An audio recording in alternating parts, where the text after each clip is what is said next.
আসসালামু আলাইকুম রহমতুল্লাহি ওয়া বারাকাতুহু। সম্মানিত দর্শক শ্রোতা, আজকে আমাদের কোরআন শিক্ষার চতুর্থ ক্লাস। আজকে আমরা শিখব দুইটি বর্ণ একসাথে কিভাবে লেখে।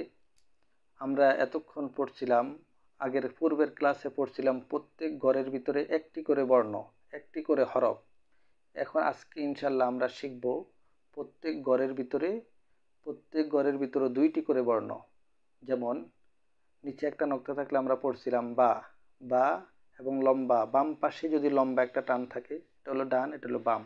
বাম পাশে লম্বা একটা টান থাকলে আলিফ, বা আলিফ। নক্তা নাই, হা, নিচে একটা নক্তা, বা, হা বা, হা জিম, জিম দাল, মিম আইন, আইন সদ, জ লাম। লম্বা টান যদি ডান পাশে থাকে তাহলে লাম, লাম কাপ। বাম পাশে থাকলে আলিফ লম্বা টান এবং ডান পাশে থাকলে লাম। হা ওয়াও, লাম হা, হা মিম, মিম নুন। এটা হলো লাম, এটা হলো আলিফ, একসাথে বললে বলা হয় লাম আলিফ।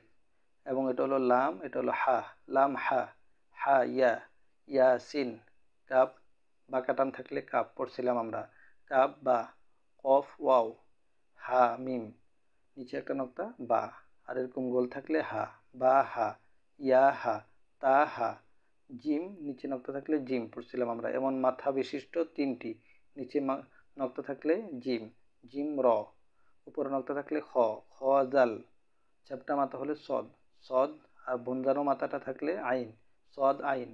সদের উপর নক্তা দিলে দদ, দদ গইন, গোল মাথার উপর একটা নক্তা দিলে ফা, ফা জিম, ইয়া ফা, লাম ওয়াও হামজা, জিম ইয়া হামজা।